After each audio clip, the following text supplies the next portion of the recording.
Dear students, last class में हमने discuss किया था कि वेस्ट वाटर क्या होते हैं, वेस्ट वाटर के ट्रीटमेंट क्या होंगे, डिस्पोजल मेथड क्या होते हैं, कलेक्शन क्या होगा, कन्वेंस क्या होगा। तो उस सारी चीज़ों के बारे में हमने डिस्कस कर लिया था। आज हम डिस्कस करेंगे कि हम उस वेस्ट वाटर को रिड्यूस कैसे कर सकते हैं या फिर जो वेस्ट वाटर है उसका रीयूज कैसे कर सकते हैं। तो आज का जो हमारा टॉपिक है वो क्या है, या तो रीयूज करना या फिर क्या करना, सेव करना किसका, वाटर का। अब ये क्यों रिक्वायरमेंट है, क्योंकि हमें ये पता है कि जो वाटर होता है वो भी हमारे पास क्या है, one of the most essential requirement है, कि बहुत ही ज़रूरी है इंसान के लाइफ के लिए।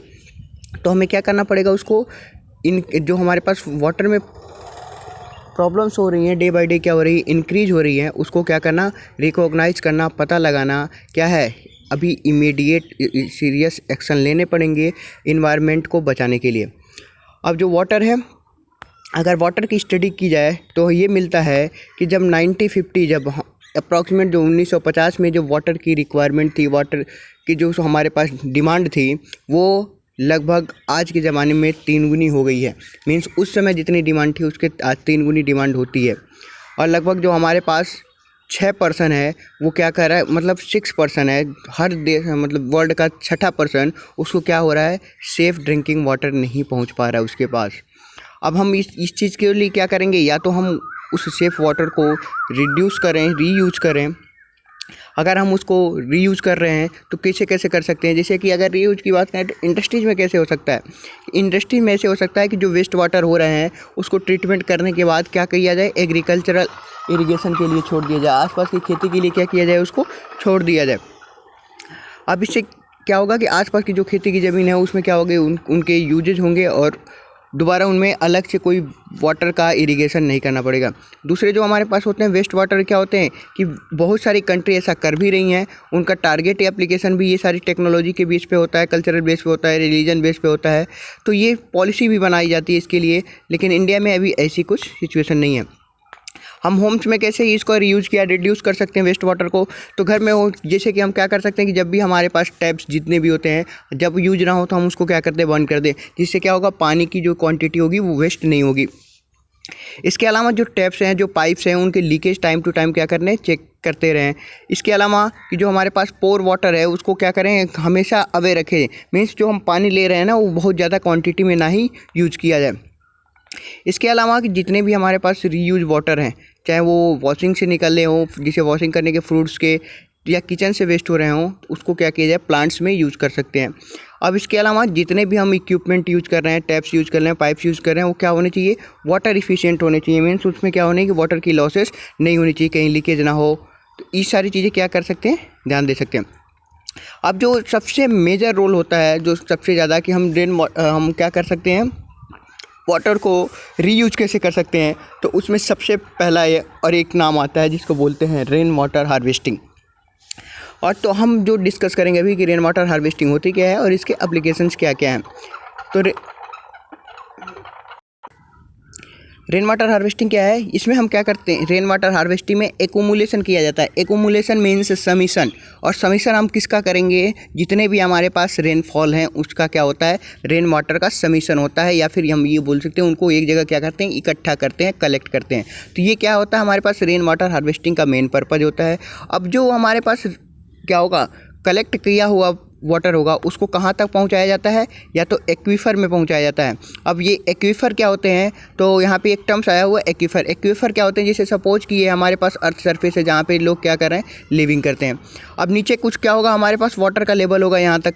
तो जो हमारे पास बीच में चट्टानें होती हैं, वाटर कहाँ मिलती हैं, कि दो चट्टानों के बीच में हमारे पास क्या होता है, वाटर मिलता है। अर्थ के बीच में क्या होगा कि एक चट्टानों के बीच में क्या होगा, पानी का यहाँ पे क्वांटिटी मिलती है, वाटर। तो उस वहाँ तक क्या करेंगे, अगर यहाँ पे वाटर को हम क्या करें, कलेक्ट कर रहे हैं, तो ये क्या होगा, धीरे धीरे फिल्ट्रेट होते होते क्या चले जाएगा, उस एक्वीफर तक पहुँच जाएगा।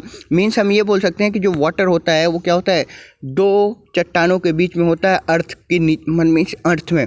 तो उस चीज़ को क्या बोलते हैं, एक्वीफर बोलते हैं। तो ये जो हम वाटर क्या कर रहे हैं, कलेक्ट कर रहे हैं, वो कहाँ पहुँचेगा, एक्वीफर तक पहुँच जाएगा। एक्वीफर तक पहुँचेगा तो क्या होगा, वाटर का लेवल भी इंक्रीज होगा। अब इसमें क्या होता है, या फिर जो सरफेस पे भी अगर रह गया तो क्या, हाँ, गार्डन में यूज़ कर लेंगे, या फिर किसी जीव जो जीवित जीव है उनके लिए यूज़ हो जाएगा, या फिर सिंचाई के लिए यूज़ हो सकता है। अब जो हमारे पास रेन वाटर सप्लाई होती है ये क्या होती है, इंडिपेंडेंट वाटर सप्लाई होती है। अब इंडिपेंडेंट में ये किसी भी चीज़ पे डिपेंडेंट नहीं है, क्योंकि हमारे पास क्या होगा, ये रीजनल होता है वाटर रिस्ट्रिक्शन की। हमारे पास धर्म के नाम पे भी कुछ रिस्ट्रिक्शन होते हैं, तो कुछ हमारे पास ये जातियों के नाम पे भी होते हैं, कुछ जगह के हिसाब से वो रिस्ट्रिक्शन होते हैं। तो ऐसा कुछ रेन वाटर हार्वेस्टिंग में नहीं, ये कोई भी पर्सन कभी भी कर सकता है। अब ये जहाँ पे भी हमारे पास वाटर की क्वांटिटी कम है या फिर वाटर अवेलेबिलिटी कम है, वहाँ पे ये क्या होता है, एडॉप्ट होता है। अब इसकी नेसेसिटी क्या है कि ये क्या, सबसे पहली नेसेसिटी ये है कि अगर हम रेन वाटर हार्वेस्टिंग कर रहे हैं तो हमारा क्या होगा, वाटर का डिमांड क्या हो जाएगा, जो हमारे पास इंक्रीज हो रहा है उसको ये क्या कर देगा, मीट कर देगा। मतलब जो भी लोगों की डिमांड है उसको क्या करेगा, ये फिल कर देगा। सेकेंड है कि जो हमारे पास वाटर टेबल है उसको क्या करेगा, रेज कर देगा। मीन्स वाटर टेबल क्या करेगा, इंक्रीज होगा, जो डे बाय डे क्या हो रहा है, डिक्रीज हो रहा है। थर्ड पॉइंट है कि जो हमारे पास ग्राउंड वाटर है उसके जो कंटामिनेंट हैं उसको भी क्या करेगा, ये इंक्रीज करेगा। क्योंकि अगर हम वाटर को क्या कर रहे हैं, सरफेस पे भी हम क्या कर रहे हैं, कलेक्ट कर रहे हैं, तो जितने भी हमारे पास सॉइल के पार्टिकल्स होते हैं, छोटे छोटे पार्टिकल्स, छोटे छोटे ग्रेन्स होते हैं, तो जो वाटर क्या होगा उससे पर्कुलेट होकर जाएगा, उससे फिल्टर होते जाएगा। तो जो ग्राउंड लेवल तक पहुंचेगा उसकी भी क्वांटिटी क्या हो जाएगी, वो वहाँ तक पहुँचते पहुँचते क्या हो जाएगा, पूरी तरह से प्योर हो जाता है। इसके अलावा जो हमारे पास सरफेस पे वाटर रहेंगे वो क्या करेंगे कि आसपास की जितनी भी डिमांड है, चाहे वो सप्लाई के लिए हो या फिर आसपास के इरिगेशन के लिए, उसको फिल कर देगा। अब ये सारी चीज़ें हमारे पास आ क्यों रही हैं, सब ये क्या हो रहा है, रैपिड अर्बनाइजेशन हो रहा है, जिसके चलते क्या हो रहा है, वाटर की पोल्यूशन आ रही है, इनफिल्ट्रेशन हो रहा है रेन वाटर का, ये भी क्या हो रहा है, धीरे धीरे कम हो रहा है। कम इनफिल्ट्रेशन क्या होता है कि जैसे कोई हमारे पास ये वाटर है, ये वाटर के थ्रू कितना नीचे तक पर्कुलेट हो रहा है, कितना नीचे तक पास हो रहा है, उसको बोलते हैं इनफिल्ट्रेशन। अब जैसे जैसे अर्बनाइजेशन होगा तो अर्थ के जो सरफेस पे क्या हो रहा है, लोगों ने कंस्ट्रक्शन करना चालू कर दिया। अब कंस्ट्रक्शन के बाद क्या होगा, वाटर पर्कुलेट ही नहीं कर पाएगा, नीचे पहुँच ही नहीं पाएगा, सॉइल तक पहुँचता ही नहीं है, ऊपर ही रोक दिया जाता है उस चीज़ को, वाटर को। तो इसलिए क्या बोला गया इसको कि अगर रैपिड अर्बनाइजेशन है तो इसी के चलते ये चीज़ें नहीं हो रही हैं। अब हम रेन वाटर हार्वेस्टिंग कैसे कर सकते हैं, या तो हम मेथड इसके क्या होते हैं, या तो स्टोरेज टैंक बना लें, कहाँ पे, सरफेस पे, जैसे हमारे पास रिजर्वायर होते हैं, डैम्स होते हैं, तो अर्थ के सरफेस पे ही क्या करते हैं, उसको कलेक्ट कर लेते हैं। या फिर दूसरा कि कोई ऐसी भी ग्राउंड लेवल में उसको कलेक्ट किया जाए जहाँ से क्या हो, ग्राउंड वाटर क्या हो, रिचार्ज हो, मीन्स ग्राउंड का वाटर जो हो धीरे धीरे इंक्रीज हो। अब ये कैसे कर सकते हैं, जैसे हम अगर सिंचाई पर्पज़ के लिए कर रहे हैं तो अर्थ के सरफेस के ऊपर ही बना देंगे कोई ना कोई हमारे पास रिजर्वायर। लेकिन अगर हम क्या कर रहे हैं, जैसे पॉन्ड बना दिए या किसी लीक बना दिए काफ़ी डीप में, तो उससे क्या होगा, वाटर वहाँ पे जो कलेक्ट होगा वो धीरे धीरे रिचार्ज होकर नीचे चला जाएगा। अब कंपोनेंट कौन कौन से होते हैं रेन वाटर हार्वेस्टिंग में, तो रेन वाटर हार्वेस्टिंग पे सबसे पहला क्या होना चाहिए हमारे पास, कैचमेंट एरिया। कैचमेंट एरिया क्या होगा कि जहाँ से हम वाटर को क्या करेंगे, कलेक्ट करेंगे, कितने एरिया में हम क्या कर रहे हैं, वाटर को कलेक्ट कर रहे हैं, तो उसको बोलते हैं कैचमेंट एरिया। इसके बाद होगा हमारे पास सेकेंड, कलेक्टिंग डिवाइसेज। अब कलेक्शन जो डिवाइसेज होंगे वो क्या होंगे कि कोई ना कोई इक्विपमेंट होंगे, जैसे पाइप्स हो गए, टैप्स हो गए, कि पानी अगर हमने कहीं कलेक्ट भी किया तो उसको एक जगह से दूसरी जगह पे जहाँ पे हमने स्टोरेज बनाया है वहाँ तक कैसे पहुँचाएंगे। तो जो पहुंचाने का कन्वेंस सिस्टम होगा और कलेक्शन डिवाइसेस होंगी, ये तीन हमारे पास मेजर कंपोनेंट होते हैं रेन वाटर हार्वेस्टिंग के। इसके अलावा नेक्स्ट जो टॉपिक है हमारे पास वो है एडवांटेज है, कि रेन वाटर हार्वेस्टिंग के एडवांटेज क्या है। तो सबसे पहला एडवांटेज यही है कि ये क्या है, जो टेक्नोलॉजी पे बेस्ड है वो बहुत ही सिंपल है, इसमें बहुत ज़्यादा हाई टेक्नोलॉजी की रिक्वायरमेंट नहीं होती है। कहीं से भी हम क्या कर सकते हैं, कैचमेंट एरिया कोई सा भी ले सकते हैं, कहीं से भी कलेक्टिंग डिवाइसेज होंगे और कहीं पे भी हम क्या कर सकते हैं, उसको कन्वे करके अपनी स्टोरेज तक पहुंचा सकते हैं। इसके अलावा कि ये लोकल पीपल के द्वारा भी आसानी से ट्रेन करके हम बना सकते हैं, कि इसके लिए ज़्यादा बहुत स्किल लोगों की जो रिक्वायरमेंट नहीं होती है, कम पढ़े लिखे लोग भी क्या कर सकते हैं, उनको एक बार अगर जानकारी दे दी जाए तो वो रेन वाटर हार्वेस्टिंग कर सकते हैं। अब इसके डिसएडवांटेज के बारे में हम डिस्कस करते हैं कि रेन वाटर हार्वेस्टिंग के भी डिसएडवांटेज होते हैं। तो क्या क्या होते हैं, सबसे पहला बात जो इसका नाम ही है वो क्या है, रेन वाटर हार्वेस्टिंग। तो जो हम वाटर को कलेक्ट कर रहे हैं वो किसके थ्रू कर रहे हैं, रेन वाटर के थ्रू। तो सबसे पहला डिसएडवांटेज यही है कि इंडिया में जो क्या है, जो रेनफॉल हो रही है, रेन वाटर या बारिश हो रही है, उसकी अनसर्टेनिटी है। मीन्स हम यही नहीं पता कर सकते कि कितने दिनों में कितनी बारिश होगी। तो अगर हमने बहुत ज़्यादा प्रोजेक्ट इसी पे लगा दिया तो हो सकता है कि हमारा प्रोजेक्ट में क्या हो, लॉसेज भी हो। ये इसीलिए क्या बोलते हैं, इसकी जो हमारे पास सप्लाई है रेनफॉल की जो रेनफॉल होता है वो भी क्या होता है, लिमिट होता है। ऐसा नहीं है कि अनलिमिटेड होगा हम उसको कलेक्ट कर लेंगे, तो ये भी लिमिटेशन है। सेकेंड थिंग जो ये क्या है, बॉटम टू अप अप्रोच है। मीन्स हमारे पास क्या होगा, जैसे दूसरी चीज़ होती है वो उसमें क्या होता है, top to bottom. Top to bottom means सबसे पहले क्या होगा कि लोगों के पास, जैसे गवर्नमेंट प्लान बनाती है, प्लान बनाने के बाद उस चीज़ को क्या होगा, बजट पास किया जाएगा, फिर लोगों तक पहुँचाया जाता है। लेकिन इसमें बॉटम टू टॉप अप्रोच है। मीन्स पहले लोग खुद से ये सारी चीज़ें क्या करेंगे, इन्वेस्ट करेंगे, फिर उसके बाद अगर इसका कोई बेनिफिशियल होगा तब जाके बाद में इसमें क्या होता है, गवर्नमेंट इशूज करती है उनके बजट को। तो इसमें क्या है, बॉटम टू टॉप अप्रोच है। इसलिए ये लोगों के बीच में इतना ज़्यादा यूजफुल, मीन्स लोग इसमें ज़्यादा इन्वेस्ट नहीं करते हैं। अगर इसकी बात करें इंडिया में, तो इंडिया में जो रेन वाटर हार्वेस्टिंग हुआ था वो सबसे पहले कब हुआ था, कहाँ पे हुआ था, आंध्र प्रदेश में। और किसके द्वारा हुआ था, जो पूर्व वहाँ के चीफ मिनिस्टर थे एन चंद्रबाबू नायडू, उनके द्वारा क्या हुआ था, ये सबसे पहले बना था, सबसे पहले इंडिया में इम्प्लीमेंट हुआ था। अब उन्होंने ये रूल बना दिया था कि क्या होगा, हर घर में एवरी हाउस क्या करेगा, वहाँ का एवरी हाउस क्या करेगा, एवरी बनाएगा क्या, रेन वाटर हार्वेस्टिंग। अब इससे क्या होगा कि अगर वो छोटा सा भी रेन वाटर हार्वेस्टिंग बना रहा है तो उसकी डेली की जो यूज वेस्ट वाटर है वो क्या होगा, कहीं ना कहीं से कलेक्ट होगा और कहीं ना कहीं वो पर्कुलेट होकर स्टोरेज पे जाएगा, और स्टोरेज से क्या होगा, अर्थ में पर्कुलेशन के थ्रू ग्राउंड वाटर रिचार्ज होता रहेगा। अब इन्होंने क्या किया था, इसके बाद तमिलनाडु जो स्टेट था, उन्होंने क्या किया था, रेन वाटर हार्वेस्टिंग को कंपलसरी कर दिया था। किस लिए, हर बिल्डिंग में क्या होना चाहिए, कंपलसरी होने चाहिए। अगर हम राजस्थान की बात करें तो राजस्थान में भी रेन वाटर हार्वेस्टिंग पे बहुत सारे कैंपेन चलाए जा रहे हैं। राजस्थान में जो रेन वाटर हार्वेस्टिंग हुआ था वो ट्रेडिशनल प्रैक्टिस पे है अभी भी, डेजर्ट, क्योंकि क्या है, यहाँ पे जो डेजर्ट है वहाँ लोगों के बीच में भी अभी पानी नहीं पहुँच रहा है। इसके अलावा जो ग्राउंड वाटर टेबल है, किस कहाँ की बात कर रहे हैं, जयपुर की, वो डे बाय डे क्या हो रहा है, फॉल होता जा रहा है, और रैपिडली फॉल हो रहा है, बहुत तेज़ी से फॉल हो रहा है ग्राउंड वाटर में। और ये क्या है कि अभी फ़िलहाल ये क्या है, डेंजरस जोन पे आ चुका है।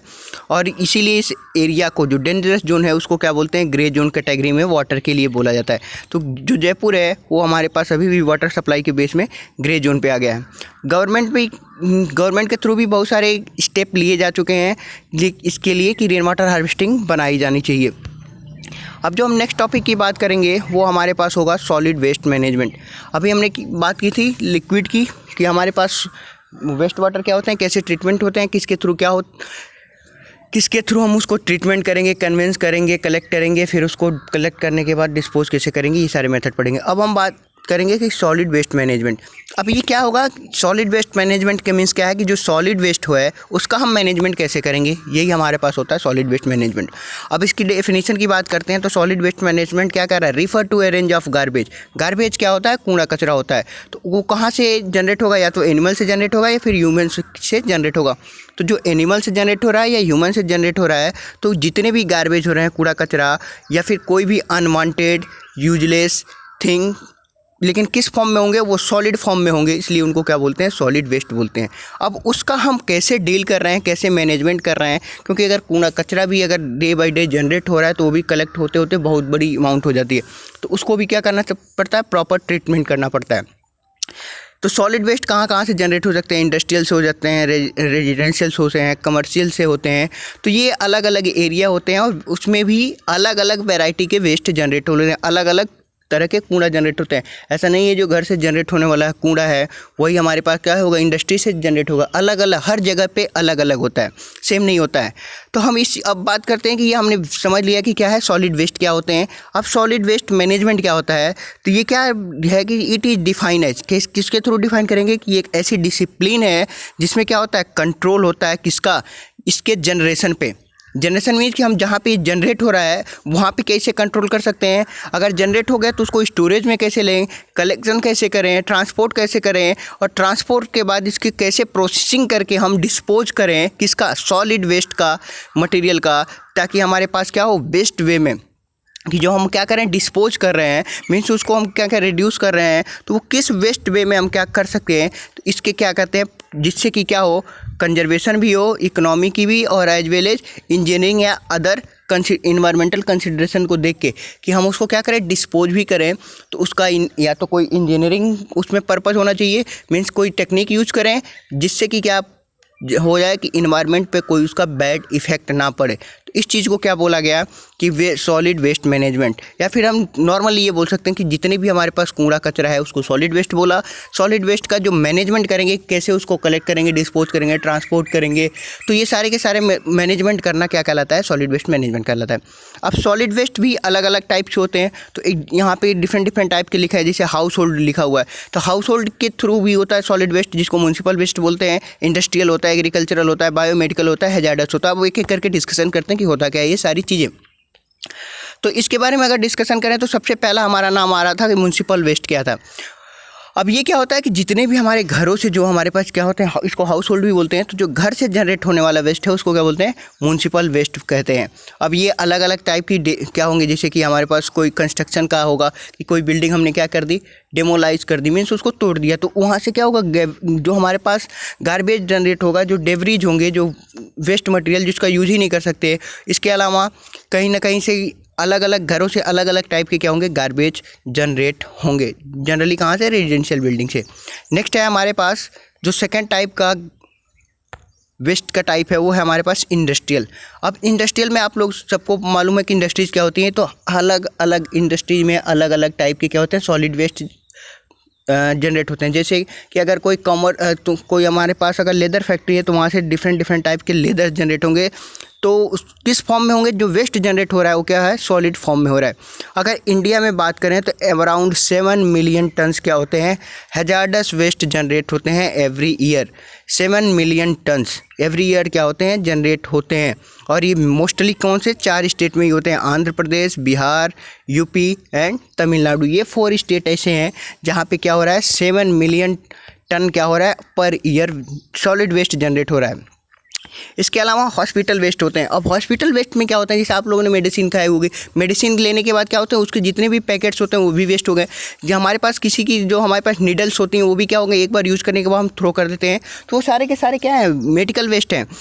तो उस चीज़ को हम कैसे क्या करें कि दोबारा यूज हो सके। अगर दोबारा यूज नहीं हो पा रही तो हम क्या उसमें कोई ऐसी टेक्निक यूज कर सकते हैं कि जिससे क्या होगा, उसका डिस्पोजल हो जाए और इन्वायरमेंट पे भी बैड इफ़ेक्ट ना पड़े। तो ये सारे के सारे क्या हो गए, हॉस्पिटल वेस्ट हो गए। इसके अलावा एग्रीकल्चरल वेस्ट होते हैं, जैसा कि आजकल देखा होगा कि जैसे दिवाली के टाइम में क्या होता है कि जितने भी एग्रीकल्चरल वेस्ट होते हैं उनको क्या कर दिया जाता है, बर्न कर दिया जाता था। तो गवर्नमेंट ने भी क्या किया, उस पर बैन कर दिया। क्यों, क्योंकि क्या होगा, उससे डिफरेंट टाइप के पॉल्यूशन हो रहे हैं। तो उस पॉल्यूशन को अवॉइड करने के लिए क्या था, जितने भी एग्रीकल्चरल वेस्ट है, फसलों की कटाई के बाद जो वेस्ट बच जाते हैं उसको क्या किया जाए, एक प्रॉपर वे में ट्रीटमेंट किया जाए। इसी चीज़ को बोलते हैं, वो जो हमारे पास वेस्ट हुआ वो क्या था, एग्रीकल्चरल वेस्ट। तो हमने वेस्ट के बारे में सारी चीज़ें पढ़ ली। अब हैजार्डस वेस्ट क्या थे, कुछ ऐसे मटेरियल जो क्या है हेल्थ के लिए बहुत ही खतरनाक हो, उसको बोलते हैं क्या, हैजार्डस वेस्ट। जैसे कि किसी इंडस्ट्रीज़ में होते हैं, जो मोस्टली इंडस्ट्रीज होती हैं वो क्या करती हैं, हैजार्डस वेस्ट होती हैं, क्योंकि वहाँ पे डिफरेंट टाइप के केमिकल्स यूज होते हैं। और केमिकल के बाद जो हमारे पास वेस्ट जनरेट होगा वो भी क्या होगा, केमिकल में बन गया होगा, तो उसको हैजार्डस वेस्ट बोलते हैं। अब ये सारे के सारे जो वेस्ट जनरेट हो रहे हैं उसका रीज़न क्या था, तो मेन रीज़न सिर्फ एक ही है, वो क्या है, ओवर पॉपुलेशन की। डे बाय डे हमारी क्या हो रही है, पॉपुलेशन इंक्रीज हो रही है। पॉपुलेशन इंक्रीज हो गई तो इनके यूजेज के सामान भी इंक्रीज होंगे। अगर इनके यूजेज के सामान इंक्रीज हो रहे हैं तो इनके चलते क्या हो रहा है, इनके द्वारा जनरेट वेस्ट भी क्या हो रहे हैं, डे बाई डे इंक्रीज हो रहे हैं। अर्बनाइजेशन के थ्रू भी है, सेम इन्फ्लुएंस है और सेम है टेक्नोलॉजी के बेसिस पे। अब अगर ये वेस्ट जनरेट हो रहे हैं तो हम उस चीज़ को कैसे मैनेजमेंट करेंगे, इसके बारे में डिस्कशन करते हैं। तो सबसे पहला स्टेप क्या होता है, कलेक्शन का होता है, कि जितने भी हमारे पास वेस्ट जनरेट होते हैं हम उसका क्या करेंगे, कलेक्शन करेंगे। अब कलेक्शन किसके बेसिस पे करेंगे, तो अगर जैसे हम अगर हाउस होल्ड की बात करें, जितने भी हमारे पास हाउस होते हैं, हर घर में क्या होते हैं, कोई ना कोई वेस्ट जनरेट होगा। तो बेसिक और जो हमारे पास लेवल पे है कि क्या है कि हर हाउस पे ही क्या किया जाए, उसको कलेक्ट किया जाए जो हमारे पास वेस्ट जनरेट हो रहा है। इसी के बेसिस पे ध्यान में रख के जो हमारे पास स्वच्छ भारत कैंपेन चला था, तो उसमें जो जितने भी थे बेसिक कि हर जगह पे उसमें 2 तरह के कचरे को अलग अलग रखा, गीला और सूखा कचरा। तो यही बेसिस पे क्या होना चाहिए, घरों पे भी होने चाहिए कि जितने भी तरह के कचरे हैं उनको 2 तरह के, उनको या तो गीला है तो गीले कचरे में, या सूखा है तो सूखे कचरे में क्या किया जाता है कि अलग अलग डब्बों में क्या किया जाता है, उनको कलेक्ट किया जाता है। अब जो कलेक्शन होगा हाउस पे, तो क्या किया हाउस होल्डर्स ने, जितने भी हमारे घर के जितने भी हाउस होल्डर्स हैं उन्होंने अपने घर के सामने इसको क्या किया, कलेक्ट कर लिया 2 अलग अलग में। अब वो क्या होगा कि अभी तक कहाँ है कि हर इंडिविजुअल हाउस में है। इसके अलावा जो हमारे पास आसपास म्यूनसिपल कॉरपोरेशन के जो लोग होते हैं वो क्या करेंगे, इस हाउस के थ्रू क्या करेंगे, वो गार्बेज को, जो कूड़ा कचरा है उसको क्या करेंगे, कलेक्ट करेंगे। और वो कलेक्ट करके क्या करते हैं, एक जगह पूरे सिटी का, अगर कोई किसी म्यूनसिपल कॉरपोरेशन है तो उसके बीच की सिटी के कहीं आसपास में क्या कर, सिटी के बीच में क्या करते हैं, उसको सारा ला के रख देते हैं। सबसे पहला स्टेप क्या था कि घर के बाहर क्या करेंगे, हर एवरी घर के बाहर क्या करेंगे, वो कलेक्ट करेंगे किसको, वेस्ट, जो सॉलिड वेस्ट है उसको। उसके बाद क्या करेंगे, म्यूनसिपल कॉरपोरेशन के लोग उसको एक जगह पे क्या करेंगे, पूरे सिटीज़ का कलेक्ट कर लेंगे। कहाँ पे, अभी सिटीज़ के विद इन ही है, सिटीज़ के अंदर ही है कलेक्ट करके। तो यहाँ तक क्या हुआ कि पूरे सिटीज़ का पर डे का जो जनरेट होने वाला वेस्ट है उसको क्या किया गया, सबसे पहले कलेक्शन कर लिया गया कि हर जगह से क्या हो गया, कलेक्ट हो गया।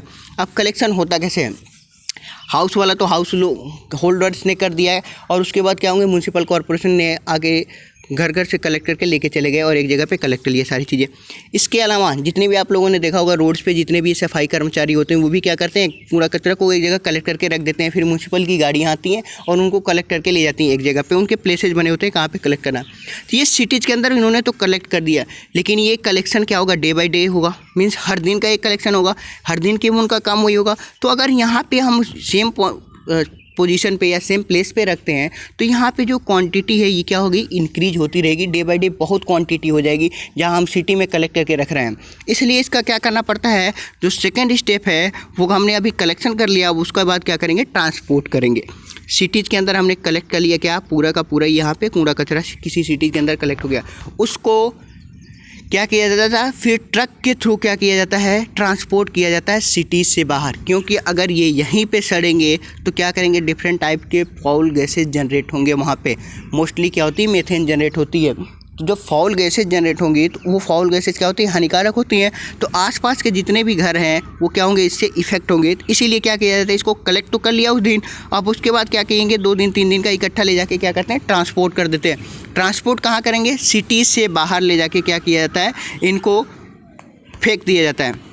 अब फेंकने के टर्म्स में भी क्या है कि जो नेक्स्ट स्टेप है कि उसको क्या किया, सिटी से बाहर हमने ट्रांसपोर्ट कर दिया। तो यही स्टेप है। और ट्रांसपोर्ट के बाद जो नेक्स्ट स्टेप आता है वो होता है हम उसको कैसे ट्रीटमेंट कर रहे हैं। सिटी के बाहर तो ले गए, उसको ट्रीटमेंट कैसे करेंगे इसके बारे में है, या फिर इसका जो डिस्पोजल होगा उसके बारे में हम नेक्स्ट क्लास में पढ़ेंगे। तब तक हम दोबारा इसी चीज़ को रिवीजन कर लेते हैं कि होता क्या है।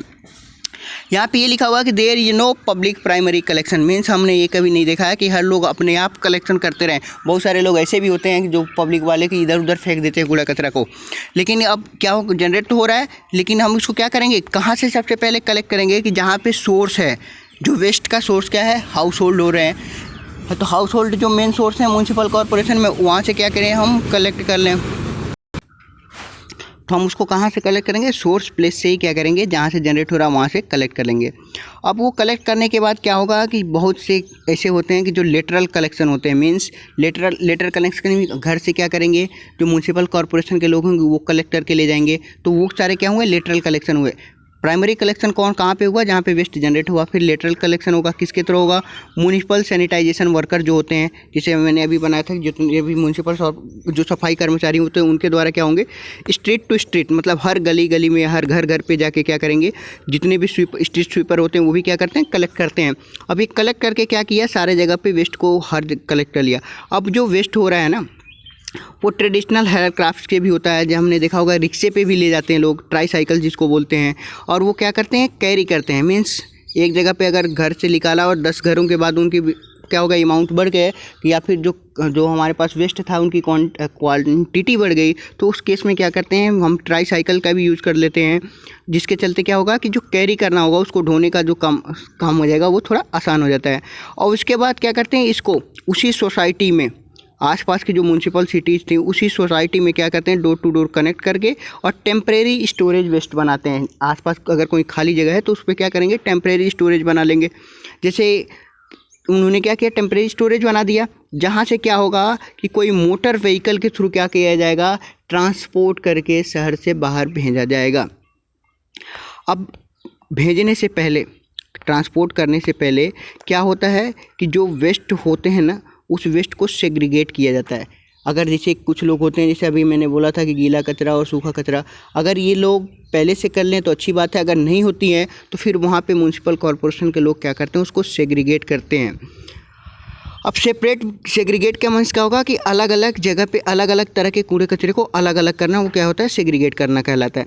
तो अब जितने भी डिफरेंट कैटेगरी के वेस्ट होंगे उसमें क्या करेंगे, जैसे क्या करेंगे, अलग अलग कैटेगरी में उसको क्या करेंगे, सेग्रीगेट कर लेंगे, अलग अलग कैटेगरी में अलग अलग कर लेंगे।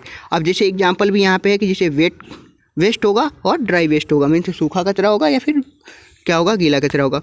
उस फॉर्म में क्या करेंगे, वो उसको कलेक्ट कर लेंगे। इसके बाद क्या होता है कि जो कलेक्टेड सॉलिड वेस्ट है उसको कन्वे किया जाता है। कन्वे मीन्स एक प्लेस से दूसरे प्लेस पे पहुंचाना, या फिर ये बोल सकते हैं हम उसको क्या करते हैं, ट्रांसपोर्ट करते हैं। किसके लिए, कि कोई आगे उसके साथ कोई प्रोसेसिंग की जा सके या कोई उसको डिस्पोजल के मेथड यूज कर पाएंगे। अब डिस्पोजल के मेथड कौन कौन से होते हैं वो नेक्स्ट क्लास में हम डिस्कशन करेंगे। तो हम क्या करते हैं कि वहाँ से क्या करते हैं, डिस्पोजल प्लेस पे जहाँ पे हम उसको डिस्पोज करेंगे वहाँ तक क्या करते हैं, कन्वे करते हैं या फिर ट्रांसपोर्ट करते हैं। अब जो ये ट्रांसपोर्ट होंगे वो क्या होंगे, टेम्परेरी वेस्ट स्टोरेज होंगे पे ट्रांसपोर्ट होंगे। अभी ट्रांसपोर्ट किसके, तो उसको तो बहुत सारे व्हीकल्स होते हैं, जैसे हमने देखा होगा कहीं पे अगर रूरल एरिया है तो वहाँ पे बुल कार्ट के द्वारा बैलगाड़ियाँ जो होती हैं उनके थ्रू होता है, या फिर 3 व्हीलर्स के थ्रू होता है। जहाँ पे थोड़े से अर्बन एरिया जा गए तो वहाँ पे ट्रैक्टर्स यूज हो जाएंगे, ट्रक्स यूज हो जाएंगे, या फिर इनके अलावा जो मॉडर्न हाइड्रोलिक व्हीकल जैसे JCB होते हैं वो क्या करेंगे, उनके थ्रू उठा के रख देंगे कूड़े कचरे को, ट्रांसपोर्ट कर दिए जाएंगे। तो ये था हमारे पास आज का जो टॉपिक था कि सॉलिड वेस्ट मैनेजमेंट होता क्या है, किसके थ्रू होता है, कैसे होता है। नेक्स्ट क्लास में हम ये पढ़ेंगे कि हमारे पास जो अगर सॉलिड वेस्ट है उसको हम ट्रीटमेंट कैसे करेंगे, या फिर उसको डिस्पोजल के लिए अलग अलग जो ये मेथड हैं, इन मेथड के बारे में हम डिटेल करेंगे कि ओपन डंपिंग क्या होता है, लैंड फिलिंग क्या होता है, सैनिटरी क्या होती है, कंपोस्टिंग क्या होता है, इंसिनरेशन क्या होता है। तो ये हम क्या करेंगे नेक्स्ट क्लास में, इसके बारे में डिस्कशन करेंगे। अगर आप लोगों को कोई डाउट हो तो आप फ्रीली आस्क कर सकते हैं, कोई डाउट हो तो।